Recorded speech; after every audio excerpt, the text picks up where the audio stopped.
Mga kaibigan, kapatid, lumapit ako sa iyo ngayon na may mensahe na kapwa kamangha-mangha at nakakatakot, isang mensahe ang hindi nakakasama sa bato, ngunit sa mismong lupa mismo. Ang bundok na Manawalibo, na ang sagradong burol na tinatanawang Jerusalem, ay nadiwalay. Hindi mula sa isang lindol, hindi mula sa isang pagguho ng lupa, ngunit sa isang paraan at tumpak, napakasama, tinutuliksa nito ang lahat ng paliwanag sa lupa. Isang fissure, malawak at malalim, tinatanggol ang bundok mula sa silangan hanggang kanluran, isang sugat sa mismong puso ng banal na lupain. Ito, ang aking mga kaibigan, ay hindi lamang geology, ito ay hula na naglalahad bago ang aming mga mata. Ito ang katuparan ng isang pangako na bulong para sa millennia, isang pangako mayon na sumisigaw mula sa mga bato ng bundok ng Olives mismo. Inihula ito ng mga banal na kasulatan, at ang lupa, sa tahimik na talino nito, ay nagsalita.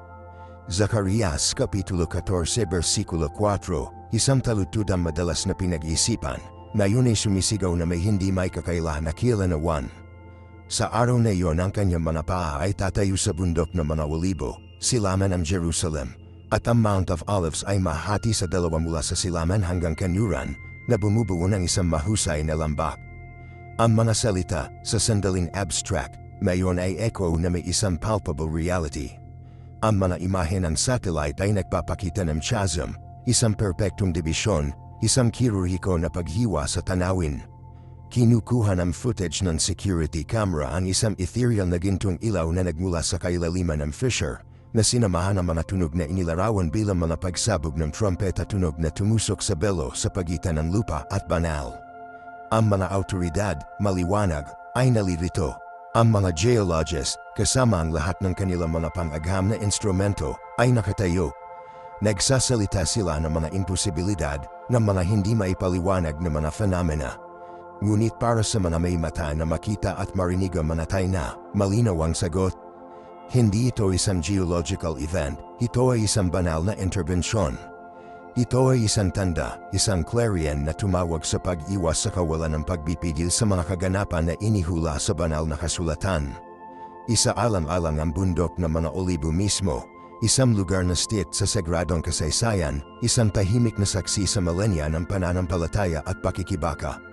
Doon, sa mismong bundok na iyon, hiningi ni Haring David ang pag-iisa at lakas, Ikalawang Samuel Kapitulo 15 Versikulo 30, kung saan itinayo ni Solomon ang kanyang kamanghamanghang templo, Unang Hari Kapitulo 9 Versikulo 21, at kung saan ang ating Panginoon, si Jesucristo, ay lumakad at nanalangin. Doon, sa hardin ng Gethsemane, na nakipag-away siya sa bigat ng mundo, na pinapawisan ng mga patak ng dugo habang ipinadarasan niya ang lakas upang matiis ang kanyang sakripisyo. Ito ay mula sa bundok na Manawalibo na umakyat siya sa langit, na iwan ang isang panahon ng pagbabalik, Gawa Kapitulo 1 Versikulo 12. At ngayon, ang parehong bundok na iyon, na sagradong lupa, ay nahati. Ito ay hindi lamang isang crack sa lupa, ito ay isang crack sa oras mismo. Ang kaganapan, na nasaksihan ng marami, ay sinamahan ng mga ulat ng isang labis na espiritual na presensya, isang pakiramdam ng malalim na pagkagulat at, para sa ilan, matinding takot. Ang mga pinuno ng pananampalataya sa buong mundo ay nakikipag-ugnay sa mga implikasyon, ang mga kongregasyon ay napunit sa pagitan ng pag-asa at pagtataksil. Marami ang naglalarawan ng matingkad na mga panarap, paulit-ulit na mga panitain, isang kolektibong hindi mabagal na nakabitin sa hangin. Ang Jeremias Kapitulo 1 Versikulo 5 ay nagpapaalala sa amin, bago kita nabuo sa sinapupunan ay kilala kita. Hindi kami nahuli ng hindi sinasadya, inihanda tayo ng Diyos. Ngayon, dapat nating ihanda ang ating sarili. Ang mga ulat ay patuloy na ibubuhos. Ang mga pagkabigo sa mga elektronikong kagamitan na malapit sa fissure ay laganap, ang mga pangyayari na hindi maipaliwanag sa pamamagitan ng maginuon na paraan. Ang magkaparehong mga panarap, mga pangitain ng pagdating ng Panginoon, ay iniulat sa buong mga kontinente, mula sa mga individual na hindi pa nakilala, na pinagsama ang mga tao sa isang nakabahaging karanasan ng paparating na interbensyon ng banal. Hindi lamang ito nagkataon, ito ay isang symphony na mga palatandaan, isang koro ng hula na natutupad. Ang mga anomalya ng atmospheric sa Israel ay hindi may kakaila, karagdagang pagdaragdag sa hindi nakakagulat na mga kaganapan. Ang pandaigdigang epekto sa pang-ekonomiya ay nakakapagod na, ngunit sa tabi ng takot at kawalan ng katiyakan, mayroong isang sabay-sabay na pagsulong sa paghahanap ng mga espiritual na sagot, isang pagbabalik sa banal na kasulatan, isang pagnanais para sa pag-unawa. Ang mundo, sa kaguluhan ito, ay tumitingin sa bundok na mga olibo, patungo sa Jerusalem, patungo sa panahon ng pagdating ng ating Panginoon. Ang aking mga anak, nakatayo kami sa banin ng isang bagong panahon. Ang mga kaganapan na naglalabas bago ang ating mga mata ay hindi lamang mga seismic shift sa cross ng lupa, ang mga ito ay tectonic shift sa mismong tela ng katotohanan. Ang paghahati ng bundok ng mga olibo ay hindi isang nakahiwalay na insidente. Ito ay isang focal point, isang nexus ng enerhiya na nagliliwanag sa labas, na hawakan ng bawat sulok ng mundo. Isipin ito bilang isang ripple sa isang lawa, isang solong pagbagsak na nagdudulot ng patuloy na pagpapalawak ng mga bilog ng kaguluhan. Isaalang-alang ang mga ulat mula sa mga siyentipiko, ang mga kumapit sa kanilang mga pamamaraan ng empirikal, ang kanilang mahigpit na mga balangkas ng pag-unawa. Ang mga ito ay nakakagulo, ang kanilang mga instrumento ay hindi gumagana, ang kanilang mga modelo na hindi patupad sa mga anomalya. Nagsasalita sila ng mga electromagnetic pulses, ng mga gravitational distortions, ng hindi maipaliwanag na mga surge ng enerhiya. Ngunit nawawala ang kagubatan para sa mga puno, na nakatuon sa mga sintomas habang hindi pinapansin ang sakit. Ang fissure ay hindi ang dahilan, ito ang epekto. Ang sanhi ay nakasalalay sa espiritual na haharian, sa banal na orkestasyon ng mga kaganapan na lampas sa pag-unawa ng tao. Nakikita natin ito sa kakaibang pag-uugali ng mga hayop, ang mga pattern ng migratory ay nagambala, ang likas na takot na nakakahawak ng mga nilalam na mahusay at maliit. Kahit na mga halaman ay tila gumanti, ang kanilang paglaki ay natigil, ang kanilang mga bulaklak ay nalalanta, na sumasalamin sa mga pagkabalisa ng sangkatauhan. Ang lupa mismo ay umuungol, isang tahimik na testamento sa kalawakan ng papalapit na pagbabago. Ito ay hindi lamang isang bagay ng kaguluhan sa geological, ito ay isang pagpapakita ng pakikibaka ng kosmiko sa pagitan ng mabuti at kasamaan, isang labanan na naganap sa isang scale na mas malaki kaysa sa maaari nating isipin. Ang mga pangarap, ang mga pangitain ng mga ito ay hindi lamang mga figment ng hindi malay, ngunit ang mga sulyap sa hinaharap, mga mensahe mula sa banal. Ang mga ibinahaging karanasan na ito, ang mga universal na pangitain ng pagdating ng Panginoon, ay isang testamento sa pagkakaugnay ng sangkatauhan, isang paalala na lahat tayo ay bahagi ng isang mas malaking plano, isang mahusay na disenyo. Hindi tayo nag-iisa sa ito, kami ay nagkakaisa sa ibinahaging karanasan na ito, na pinagsama ng paparating na pagdating ng ating tagapagligtas. Ang kolektibong kamalayan ay paggising, pag-alog ng pagtulog ng kasiyahan, at paghahanda para sa madaling araw ng isang bagong edad. Inihula ito ng mga banal na kasulatan. Ngayon, nasasaksihan namin ito. Huwag tayong matagpuan na gusto. Yakapin natin ang sandaling ito, ang pivotal juncture na ito sa kasaysayan, na may pananampalataya, na may pag-asa, na may walang tigil na debosyon. Ang oras para sa paghahanda na yun, ang oras para sa pagkilos ay malapit na. Malapit na ang oras para sa pagbabalik ng ating Panginoon. Handa na tayo, nagsimula na ang mga bulong, ang aking mga anak. Hindi ang mga bulong ng hangin sa pamamagitan ng mga puno, o ang pagbulong ng isang malayong stream, ngunit ang mga bulong ay dinala sa mismong tela ng pagkakaroon mismo. Ito ang mga bulong ng papalapit na pagbabago, ang banayad na paglilipat sa mga energies na pumapalibot sa atin, ang banayad na mga pagbabago sa mismong hangin na ating hininga.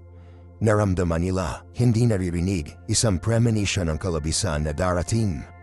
Napansin mo ba ang pagtaas ng dalas ng Aurora Borealis, ang mga ethereal na kultina ng magana sayawan sa buong kalamitan? Ito ay hindi lamang mga phenomena sa atmosfera, ang mga ito ay mga pagpapakita ng pagtitipo ng energies ng celestial, naghahanda para sa grand unveiling. Isipin ang mga sinaunang hula, ang mga scroll at tablet na nagpapatutuo sa pagdating ng Panginoon. Nagsalita sila tungkol sa mga palatandaan at kababalaghan ng mga kaganapang langit na magpapahayag ng kanyang pagdating. Sinasaksihan namin ang mga hula na ito na nagbukas bago ang aming mga mata. Ang mga bituin mismo ay tila muling pag-aayos, ang kanilang mga posisyon ay lumilipat sa isang kosmikong balay ng hindi maisip na kadakilaan. Ang mga konstelasyon, ang mga hindi mababago na mga pattern sa kalamitan, ay subtly na nagbabago, na nagpapahiwatig sa isang bagong pagkakasunod-sunod ng langit, isang bagong pagkakahanay sa kosmiko. Hindi ito pagkakataon, sinasadya ito, isaalam-alang ang kaguluhan sa puso ng mga tao, ang mga pagkabalisa, ang takot, ang mga kawalan ng katiyakan na salot sa sangkatauhan ay hindi lamang mga produkto ng kaguluhan sa politika o kawalang tatag sa ekonomiya. Ang mga ito ay mga echoes ng papalapit na pagbabago, ang mga panininig na nadama sa kolektibong kamalayan habang naghahanda ang mundo para sa pagbabago manyo. Hindi ito oras para sa kawalan ng pag-asa, ngunit para sa pag-unawa. Hindi ito oras para sa takot, ngunit para sa pananampalataya. Ito ay isang oras para sa paghahanda. Dapat nating suriin ang ating sariling buhay, aking mga anak, at tiyakin na handa na tayo sa kung ano ang nasa unahan.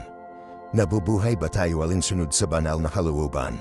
Nagpapalabas ba tayo ng pagmamahal at pakikiramay? O natupok tayo ng puot at pagtatalo? Itapo natin ang mga shackles ng ating mga kagustuhan sa lupa at yakapin ang espiritual na landas. Linisin natin ang ating mga kaluluwa, palakasin ang ating pananampalataya, at ihanda ang ating sarili para sa maluwalhating madaling araw. Ang pagdating ng ating Panginoon ay hindi isang parusa, ito ay isang pangako. Isang pangako ng pagtubos, ng pag-renew, ng isang bagong panahon ng kapayapaan at kasaganaan. Ngunit ang pangako nito ay nananailaman ng paghahanda, nananailaman ito ng pagtalikod mula sa kadiliman at isang pagawaan patungo sa ilaw. Nananailaman ito ng isang pangako sa katwiran, sa pakikiramay, upang hindi matitinag ang pananampalataya. Tapos na ang oras para sa kasiyahan, ang oras para sa pagkilos na iyon. Yakapin natin ang sandaling ito na may bukas na mga puso at walang tigil na paglutas. Huwag tayong matagpuan na nais kapag dumating ang oras. Handa na tayong tumayo, handa na tanggapin ang pagdating ng ating Panginoon. Ang lupa ay nanininig, ang langit ay umuumal, ngunit ang ating mga espiritu ay dapat manatiling matatag, hindi nagbabago sa ating pananampalataya, na nag-unyildan sa ating debosyon. Ang mga bulong ay lumalakas ng malakas, ang mga palatandaan ay mas hindi may kakaila. Lumapit ang madaling araw, ang mga bulong na dating malabo at mailap, ngayon ay sumasalamin sa isang kilanawan na pinupukaw ang napakautak ng aming mga buto. Nagsasalita sila ng isang pagbabago sa langit, isang realignment ng cosmos, isang pagpunang energies na napakalakas na nagbabanta upang masira ang mismong tela ng katotohanan. Hindi ito hyperbole, aking manana. Ito ang hindi may kakaila na katotohanan na isiniwalat sa nanininig na lupa, ang mga nagnangalit na bagyo, ang hindi mapakali na katahimikan na namumuna sa bagyo.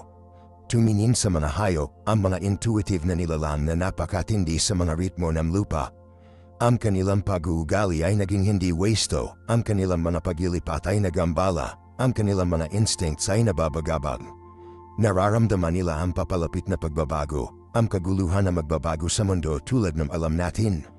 Naghahanda sila, likas na likas, para sa isang hinaharap maaari lamang natin suliap sa pamamagitan ng belo ng hula. Isaalam-alang ang mga anomalya na salot sa aming pangagham na pag-unawa. Ang mga hindi maipaliwanag na paglilipat sa mga magnetic pole, ang hindi wastong solar flares, ang hindi maipaliwanag na mga surge ng enerhiya na nagmula sa kailaliman ng lupa, ang mga ito ay hindi nakaiwalay na mga insidente, ngunit sa halip ay magkakaugnay na mga pagpapakita ng papalapit na kaganapan sa langit. Ang aming mga siyentipiko, kasama ang kanilang mga instrumento at equation, ay nagpupumilit na maunawaan ang laki ng kung ano ang paglalahad. Ang kanilang mga nakapananatwiran na paliwanag ay nahuhulog, ang kanilang mga modelo ay gumuho sa harap ng labis na katibayan. Naghahanap sila ng mga sagot sa material na mundo, bulag sa mga espiritual na puwersa na naglalaro. Gayunpaman, dapat nating tingnan ang lampas sa belo ng pisikal, lampas sa mga limitasyon ng pangagham na pag-unawa, at yakapin ang espiritual na katotohanan. Ang mga hula ay nagsasalita ng isang mahusay na paglilinis, isang paglilinis ng lumang pagkakasunod-sunod upang gumawa ng paraan para sa bago. Hindi ito oras para sa takot, ngunit para sa pag-unawa. Ito ay isang oras upang pagnilayan ang ating sariling buhay, upang suriin ang aming mga aksyon, at gumawa ng mga pagbabago para sa mga nakaraang pagsalangsang. Ito ay isang oras upang magpatawad at mapatawad, upang palayain ang mga sama ng loob at sama ng loob na timbangin ang ating mga kaluluwa. Linisin natin ang ating mga puso at isipan, inihahanda ang ating sarili para sa pagdibinyag ng apoy na naghihintay sa atin. Ang darating na pagbabago ay susubukan ng ating pananampalataya, hamanin ang ating paglutas, at itulak tayo sa mismong mga limitasyon ng ating pagbabata. Ngunit huwag tayong hamina, tumayo tayo ng matatag sa ating paniniwala, hindi nagbabago sa ating debosyon sa banal na kalooban. Ang landas sa unahan ay hindi magiging madali. Magkakaroon ng mga pagsubok at pagdurusa, tukso at pagdurusa, sandali ng pag-aalinlangan at kawalan ng pag-asa. Ngunit dapat tayong magtiyaga, dapat tayong kumapit sa ating pananampalataya bilang isang lifeline sa magulong dagat ng pagbabago. Dapat natin suportahan ang bawat isa, nag-aalok ng taginhawaan at gabay sa mga oras ng pananailangan. Lumikha tayo ng isang pamayanan ng pananampalataya, isang santuaryo ng pag-asa, kung saan makakahanap tayo ng lakas at pag-aliw sa harap ng kahirapan. Tandaan, ang aking manana, ang Panginoon ay hindi pinabayaan ang kanyang kawan. Pinatnubayan niya tayo, pinuprotektahan tayo, at pinalakas tayo. Makikita niya tayo sa mahirap na oras na ito, na humahantong sa amin patungo sa isang bagong panahon ng kapayapaan at pagkakaisa. Lumapit ang madaling araw, at kasama nito ang panako ng isang bagong simula. Ihanda natin ang ating sarili upang yakapin ito. Ang mga bulong ng mga sinaunang tao na naka-etched sa bato at inaawit sa nakalimutan na mga wika, nagsasalita ng isang tagpo, isang pagalay ng langit na magbubukas ng mismong tela ng katotohanan. Ito ay hindi lamang isang paglipat sa mga posisyon sa planeta, isang bakamundong kaganapan sa astronomia. Ito ay isang symphony ng cosmic energies, isang maayos na resonance na magbabalik sa pamamagitan ng pinakadulo ng pagkakaroon. Isipin ng mga planeta, ang bawat isa ay isang masiglang tala sa kosmikong orkestra na ito, na nakahanay sa isang perpektong chord, isang pagkakatugma sa langit na iling ang mga pundasyon ng ating mundo.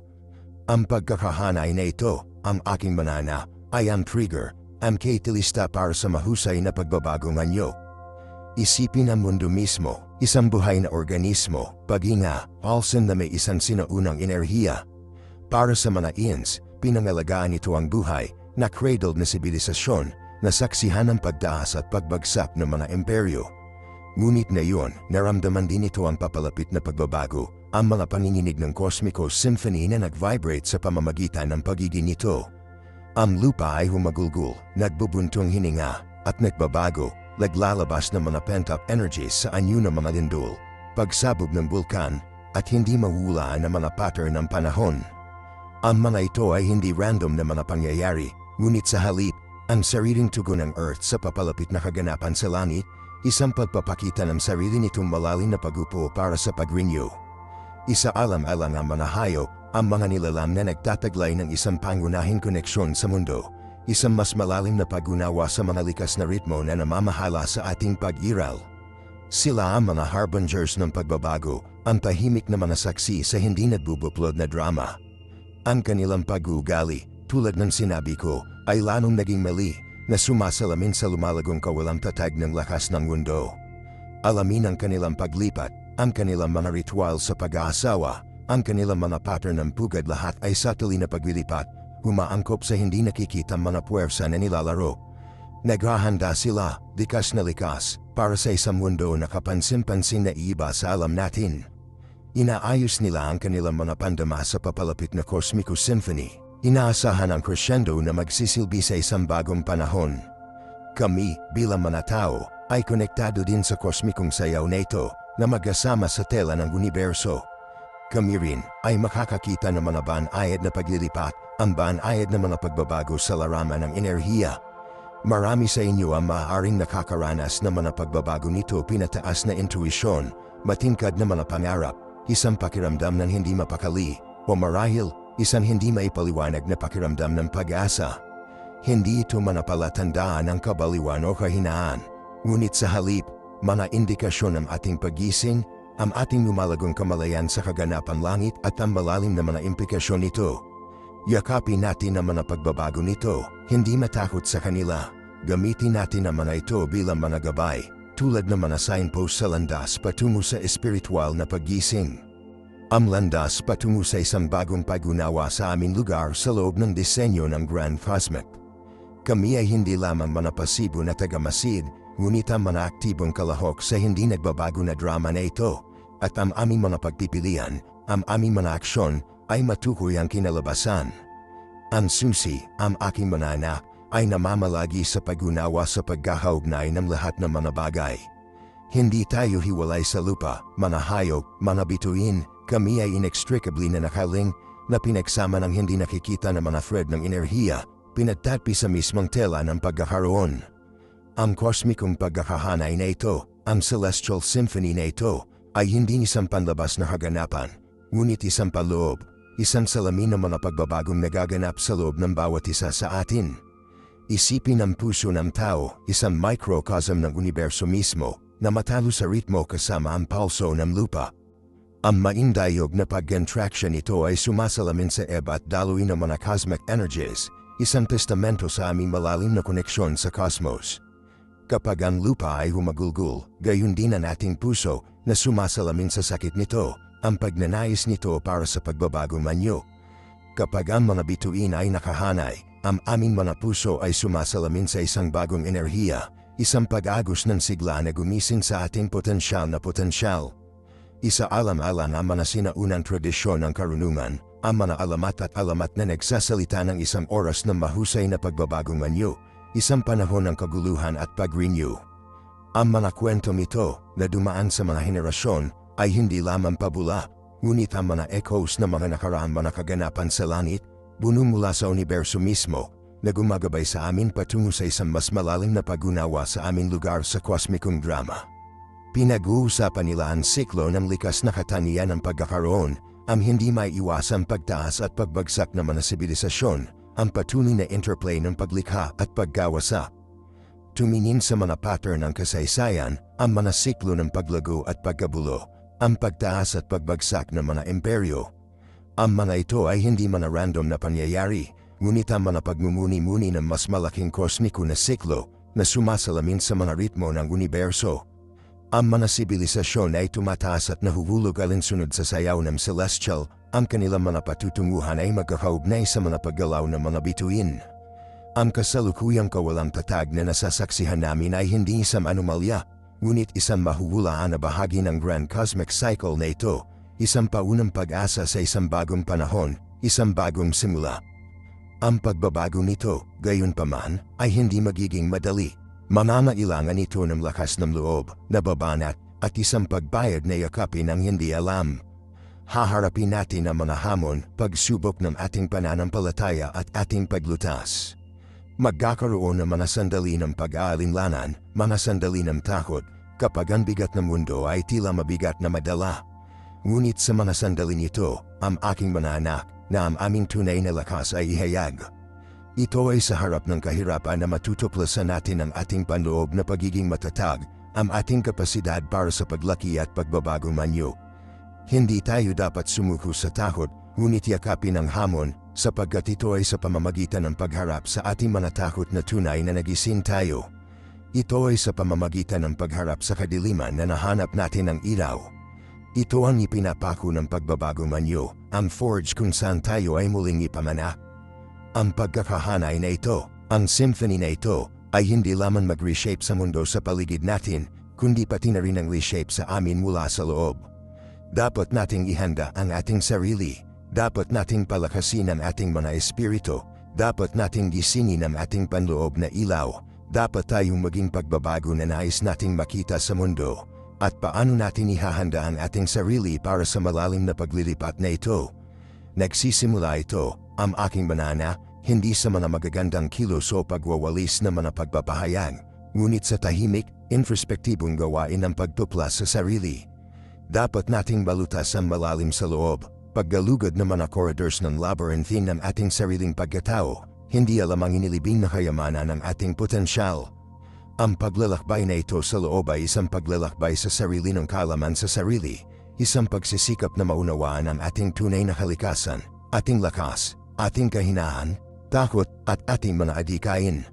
Isaalam-alang ang pagkakatulad ng alchemist, walang pagod na pininawa mga base metal ng lupa, na binabago ang mga ito sa isang bagay na mahalaga at walang hanggan. Kami rin ay dapat na makisali sa prosesong ito ng alchemic, pinino ang ating sariling panloob na pagkatao, paglilinis ng ating sarili ng negativity, at pag-aalaga ng mga buto ng ating mas mataas na potensyal. Ito ay nagsasangkot ng pagharap sa aming mga sarili ng anino, kinikilala ang padiliman sa loob, at pagsasama nito sa kapritsyo ng ating pagkatao. Hindi ito tungkol sa pagtanggi sa kadiliman, ngunit tungkol sa pag-unawa nito, pagtanggap nito, at sa huli ay ipinapadala ito sa ilaw. Ang prosesyong ito ay nananailaman ng disiplina, pasensya, at hindi matitinag na dedikasyon. Ito ay isang marathon, hindi isang sprint, na hinihiniyang pare-pareho na pagsisikap at walang tigil na pangako. Dapat nating linangin ang mga kasanayan na nagpapalusog sa ating espiritu, mga kasanayan na nagpapatibay sa ating koneksyon sa cosmos at sa ating sarili. Ang pagmumuni-muni, pag-iisip, at panalangin ay maaaring maging malakas na tool para sa panloob na pagbabago nito, na nagpapahintulot sa amin na patahimikin ang walang humpay na chatter ng pag-iisip at ma-access ang mas malalim na karunungan ng ating kaluluwa. Ang paggugol ng oras sa kalikasan na kumukonekta sa lakas ng buhay ng mundo, maaari ding maging malalim na pagpapanumbalik, na saligan tayo sa kasalukuyang sandali at muling pagkonekta sa atin sa mga likas na ritmo ng universo. Makisali sa mga kasanayan na pinangangalagaan ang iyong pisikal, kaisipan, at espiritual na kagalingan. Palakasin ang iyong katawan ng mga masarap na pagkain, makisali sa regular na ehersisyo, at minani na malusog na mga pattern ng pagtulong. Sharpen ang iyong isip sa pamamagitan ng pag-aaral, pagbabasa, at pagsali sa mga pampasigla na pag-uusap. At alagaan ang iyong espiritu sa pamamagitan ng mga gawa ng kabaitan, pakikiramay, at paglilingkod sa iba. Ang mga kasanayang ito, na tila walang kabuluhan, ay ang mga blok ng gusali ng isang nababanat na espiritu, ang pundasyon kung saan magtatayo tayo ng bago at mas maliwanag na hinaharap. Alalahanin, ang pagbabagong hinahangad natin ay nagsisimula sa loob, na nagliliwanag sa labas upang hawakan ang buhay ng iba, na lumilika ng isang epekto ng ripple ng positibong pagbabago na sa huli ay muling ibubuhos ang mundo. Hindi ito isang pasibo na proseso, ito ay isang aktibong pakikilahok sa paglalahad ng kosmikong drama. Kami ay hindi lamang mga manunood, kami ay mga aktibong kalahok, kotagalikha ng aming katotohanan. Kami ang mga arkitekto ng ating sariling kapalaran, at ang kapalaran ng mundo. Yakapin ang hamon, aking mga anak, at magsimula ang paglalakbay. Magsimula ang pagbabago manyo, at ano ang nakakasama sa aktibong pakikilahok na ito, nangangahulugan ito ng sinasadyang pagpili ng ating mga salubin, ating mga salita, at ating mga aksyon. Nangangahulugan ito ng pag-alay ng ating buhay sa ating mga halaga, pamumuhay ng tunay, at pagpapahayag ng ating tunay na mga sarili ng walang takot sa paghuhusga. Ito ay tungkol sa pagpapadanak ng mga maskara na isinusuot namin para sa lipunan, ang mga mainat na itinayo na mga facades na nagpoprotekta sa atin mula sa kahinahan, ngunit pinipigilan din tayo na makaranas ng kapunuan ng buhay. Ang tunay na kalayaan ay nakasalalay sa pagyakap sa ating mga pagkadilim, sa pagtanggap ng ating mga bahid, at sa pagpapahintulot sa ating sarili na makita, tunay na nakikita, ng iba at sa ating sarili. Ang proseso nito ay hindi laging madali, magkakaroon ng mga sandali ng pag-aalinlangan, mga sandali ng takot, mga sandali kapag pinag-uusapan mo ang iyong kakayahang mag-navigate sa landas na ito. Magkakaroon ng mga pag-aalsa, hamon, at mga hadlang na sumusubok sa iyong paglutas. Ngunit ang mga ito ay hindi mga palatandaan ng pagkabigo, ang mga ito ay mga pagkakataon para sa paglaki, mga pagkakataon upang matuto, humangkop, at magbago. Yakapin ang mga hamong ito bilang mga aralin, bilang mga hakbang sa iyong paglalakbay patungo sa self-mastery. Isaalam-alang ang martial artist, walang pagod na parangailang kanilang mga kasanayan, itinutulak ang kanilang mga limitasyon, nagsusumika para sa pagiging perpekto. Ang kanilang paglalakbay ay hindi walang sakit, walang pakikibaka, nang walang mga pag-aalsa. Gayunpaman, sa pamamagitan ng mga pagsubok na ito ay natuklasan nila ang kanilang tunay na potensyal, ang kanilang panloob na lakas, ang kanilang hindi matitinag na paglutas. Gayon din, ang aming paglalakbay ng pagbabago sa sarili ay nanangailangan ng disiplina, tiyaga, at isang walang tigil na pangako sa ating paglaki. Alalahanin ang talinghaga ng sculptor na nagpapalago sa isang block na marmol na inilalantad ang obra maestra na nakatago sa loob. Kami rin ay dapat na makisali sa proseso nito ng pag-sculpting ng ating sariling buhay na nagpapalayo sa mga limitasyon na pumipigil sa atin na inilalantad ang kagandahan at potensyal na naninirahan sa loob. Nangangailangan ito ng kamalayan sa sarili, ang kakayahang obserbahan ng ating mga saloobin, ating damdamin, at ating mga aksyon na walang paghuhusga. Nangangailangan ito ng katapatan, ang lakas ng loob na harapin ang ating mga sarili, at ang pagbayad na kilalanin ang ating mga pagkadilim. At nangangailangan ito ng paghahabag, kapwa para sa ating sarili at para sa iba. Ang paglalakbay na ito ng pagtuklas sa sarili ay hindi isang nag-iisa. Hanapin ang suporta ng iba na nasa isang katulad na landas, na nauunawaan ang mga hamon at mga gantimpala ng proseso nito ng pagbabago manyo. Ibahagi ang iyong mga karanasan, iyong mga pakikibaka, at ang iyong mga tagumpay. Alamin mula sa bawat isa, hikayatin ang bawat isa, at suportahan ang bawat isa sa hindi kapani-paniwalang pakikipagsapalaran na ito. Tandaan, lahat tayo ay konektado, pinagtagbi na magkasama sa tela ng pagkakaroon. Sa pamamagitan ng pagsuporta sa bawat isa, pinapalakas namin ang kolektibong kamalayan na lumilika ng isang ripple na epekto ng positibong pagbabago na umaabot ng higit pa sa ating individual na buhay. Ang pagkakaugnay na ito ay isang malakas na puwersa, isang mapagkukunan ng lakas at nababanat na maaari nating i-tap habang nag-navigate tayo sa pagbabagong anyo na paglalakbay na ito. At tandaan, hindi ito tungkol sa paggamit ng ilang na idealized na bersyon ng pagiging perpekto. Walang ganoong bagay. Ang pagiging perpekto ay isang ilusyon, isang mirage sa disyerto ng pagpapabuti ng sarili. Ang layunin ay hindi maging walang kamali-mali, ngunit upang maging mas ganap na ating sarili, upang yakapin ang aming tunay na sarili sa lahat ng ating mga pagkadilim at quirks. Mag-isip ng isang magandang crafted na piraso ng palayok, hindi ito perpekto, maaaring magkaroon ito ng isang bahagyang pagkadilim sa dito o doon, isang maliit na crack, isang banayad na kolan ng simetriya. Ngunit ito ang mga pagkadilim na nagbibigay ng character, na ginagawang natatangi, na ginagawang tunay na maganda. Pareho kami, ang aming mga pagkadilim ay kung ano ang gumagawa sa amin ang natatangi, kung ano ang nagbibigay sa amin ang aming individual na lasa, ang aming natatanging kahanyahan. Ang paglalakbay na ito ng pagtuklas sa sarili ay isang habang buhay na hangarin. Hindi ito patutunguhan, ngunit isang proseso, isang tuloy-tuloy na paglalahad, isang palaging ebolusyon. Magkakaroon ng mga oras na sa tingin mo ay nagsasagawa ka ng pagunlad, mga oras na naramdaman mong natigil, mga oras na naramdaman mong nagrehistro ka. Ito ang lahat ng bahagi ng proseso, huwag masiraan ang loob ng mga pag-aalsa. Alamin mula sa kanila, humangkop, at patuloy na sumulong. Alalahanin ang imahe ng ilog, na patuloy na dumadaloy, nagbabago, ngunit laging lumilipat patungo sa dagat. Ang aming paglalakbay sa pagtuklas sa sarili ay katulad, patuloy kaming dumadaloy, patuloy na nagbabago, patuloy na umuusbong, palaging lumilipat patungo sa isang mas malalim na pag-unawa sa ating sarili at sa ating lugar sa mundo. Isaalang-alang ang mga sinaunang tradisyon ng karunungan, ang mga pilosopiya at espiritual na kasanayan na gumabay sa sangkatauhan para sa millennia.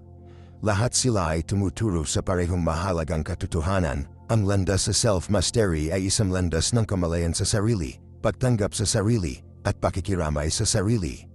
Ito ay isang landas ng patuloy na pag-aaral, ng patuloy na paglaki, ng walang tigil na pangako sa ating sariling ebolusyon. Galugarin ang mga tradisyon na ito, alamin mula sa kanilang karunungan, at isama ang kanilang mga turo sa iyong sariling buhay. Maghanap ng mga kasanayan na sumasalamin sa iyo, na makakatulong sa iyo na kumonekta sa iyong paloob na sarili, na makakatulong sa iyo na linangin ang panloob na kapayapaan at katahimikan. Kung ito ay pagmumuni-muni, yoga, panalangin, paggugol ng oras sa kalikasan, o simpleng sumasalamin sa iyong buhay, hanapin kung ano ang gumagana para sa iyo at gawin itong isang regular na bahagi ng iyong gawain. At huwag kalimutan ang kahalagahan ng panamalaga sa sarili. Hindi ito makasarili, mahalaga ito. Tulad ng isang halaman ay nangangailangan ng tubig at sikat ng araw upang umunlad, kailangan nating alagaan ang ating sarili upang umunlad.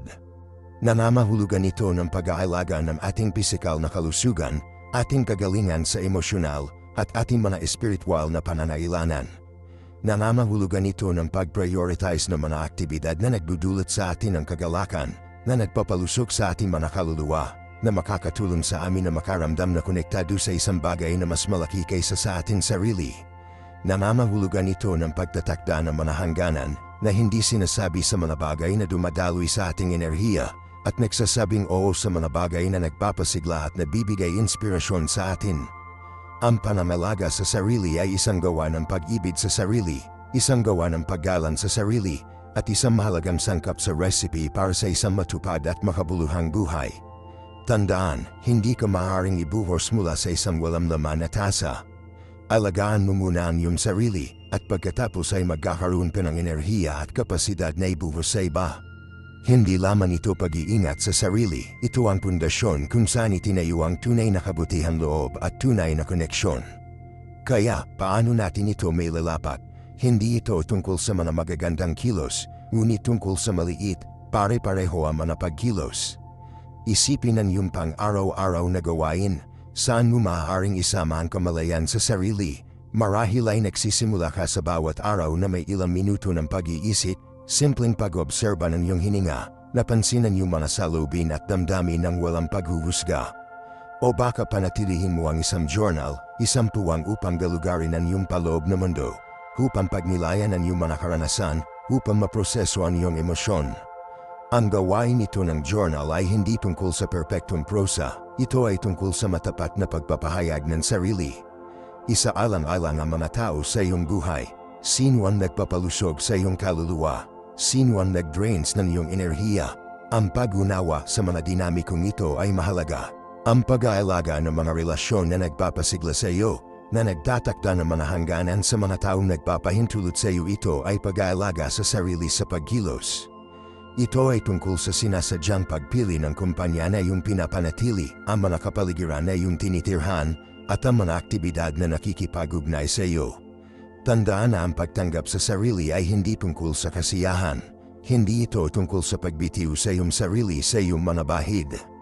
Ito ay tungkol sa pagkilala sa kanila, pag-unawa sa kanilang mga pinagmulan, at pagtatrabaho patungo sa paglaki. Tungkol ito sa pagkilala na ang iyong mga pagkadilim ay bahagi ng kung ano ang gumagawa sa iyo ng natatangi, bahagi ng iyong maganda, magulo, tapestry ng tao. Yakapin ang kabuuan ng iyong sarili, ang ilaw at anino, ang mga lakas at kahinaan. Ang pagtanggap sa sarili ay isang malakas na kitilista para sa pagbabago. Isang pundasyon kung saan maaaring maitayo ang tunay na pagpapabuti sa sarili. Ang pakikiramay sa sarili ay pantay na mahalaga. Lahat tayo ay hindi sakdal na mga nilalam, patuloy na pag-aaral, patuloy na umuusbong. Kapag natitisod ka, kapag nagkamali ka, gamutin ang iyong sarili ng parehong kabaitan at pag-unawa ay mag-aalok ka ng isang mahal na kaibigan. Maging banayad sa iyong sarili, patawarin mo ang iyong sarili, alamin mula sa iyong mga pagkakamali, at magpatuloy. Ang pagpuna sa sarili ay isang mapanirang puwersa, ang pakikiramay sa sarili ay isang malakas na balsamo ng pagpapagaling. Isipin ito tulad nito, isipin na nagsasanay ka para sa isang marathon. Hindi mo inaasahan na magpatakbo ng isang buong marathon sa iyong unang pagsubok. Gusto mo. Unti-unting sanayin mo ang tren, pagbuhunan iyong pagbabata, itulak ang iyong mga limitasyon, ngunit pinapayagan din ang iyong sarili na magpahinga at pagbawi. Ang pagtuklas sa sarili ay isang katulad na paglalakbay, nangangailangan ito ng pasensya, pagtitiyaga, at pakikiramay sa sarili. Magkakaroon ng mga pag-aalsa, magkakaroon ng mga hamon, ngunit may pare-pareho na pagsisikap at isang panaho sa pananalaga sa sarili. Patunay kang sumusulong patungo sa isang mas malalim na pag-unawa sa iyong sarili at sa iyong potensyal. At ang paglalakbay na yun, ang aking kaibigan, ay isang paglalakbay na nagkakahalaga ng pagguha. Ito ay isang paglalakbay ng patuloy na pag-aaral, patuloy na paglaki, at patuloy na paglalahad. Ito ang paglalakbay ng isang buhay, at ito ay isang paglalakbay na hinihikayat ko kayong ganap na yakapin. Ang mga gantimpala ay hindi mababago. Ngayon, pag-usapan natin ang tungkol sa pagtatakda ng mga makatutuhanang layunin.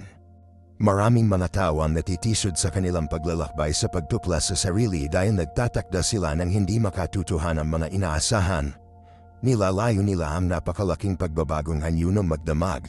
Inaasahan ang instant na paliwanag o isang biglaang, dramatikong paglipat sa pagkatao. Ito ay isang recipe para sa pagkabigo at panghinaan ng loob. Sa halip, tumuon sa maliit, makakamit na manahakbang. Mag-isip tungkol sa isang lugar na iyong buhay na nais mong pagbutihin, isang maliit na ugali na nais mong linanin. Marahil ay nag-aalay ng 15 minuto bawat umaga sa pagmumuni-muni o gumawa ng lingguhang lakad sa kalikasan. Simulan ng maliit, ipagdiwang ang iyong mga tagumpay, kahit daano kaliit ang maaaring tila. Ang mga maliliit na tagumpay na ito ay nagtatayo ng momentum, pag-aalaga ng isang pakiramdam ng nagawa at hinihikayat ka na magpatuloy sa iyong landas. Tandaan, ang pagtuplas sa sarili ay hindi isang patutunguhan, ito ay isang panghabang buhay na proseso. Ito ay tungkol sa patuloy na pag-aaral, patuloy na paglaki, at patuloy na pagbagay. Yakapin ang paglalakbay, ang pag-aalsa, ang mga twists at liko. Magkakaroon ng mga oras na sa tingin mo na wala, nalilito, o kahit na nasobrahan. Iyon ay perpektong normal, ito ay bahagi ng proseso. Huwag matakot na humingi ng gabay mula sa mga pinagkakatiwalaang kaibigan, miyembro ng pamilya, mentor, o kahit na mga therapist. Ang nakapaligid sa iyong sarili ng isang sumusuporta sa network ay maaaring magbigay ng napakahalagang suporta at paghihikayat sa mga mapaghamong oras. Isipin ang iyong paglalakbay sa pagtuplas sa sarili bilang isang paglalakbay ng paggalugad. Nag-chart ka ng mga walang tubig na natuplasan ang mga bagong landscape sa loob ng iyong sarili. Magkakaroon ng mga sandali ng nakamamanghang kagandahan at sandali ng hindi inaasahang bagyo. Ngunit sa pamamagitan ng lahat, tandaan na mag-navigate ng may kabaitan, pasensya, at pakikiramay sa sarili. Payagan ang iyong sarili na maging mahina, maging tunay, upang maging tunay na iyong sarili. Huwag matakot na humingi ng tulong kapag kailangan ito. Huwag matakot na yakapin ang iyong mga pagkadilim. Huwag matakot na mabago, sapagkat ito ay sa pamamagitan ng ating mga pagkabigo na natututo at lumalaki tayo. Ito ay sa pamamagitan ng aming mga kahinaan na kumonekta tayo sa iba. At ito ay sa pamamagitan ng aming pagiging tunay na natuklasan natin ang aming tunay na sarili. Kaya yakapin ang paglalakbay, aking kaibigan. Ang mga gantimpala ay hindi mababago. Ang paglalakbay mismo ay ang patutunguhan. At ang patutunguhan, kaibigan ko, ikaw ba?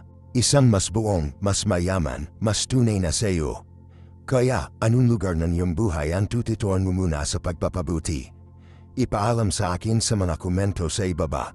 At huwag kalimutan na mag-subscribe, pindutin ang notification bell upang hindi ka makaligtaan sa aming susunod na video, kung saan mas malalim tayo sa pagtatakda at paggamit ng mga makatutuhanang layunin.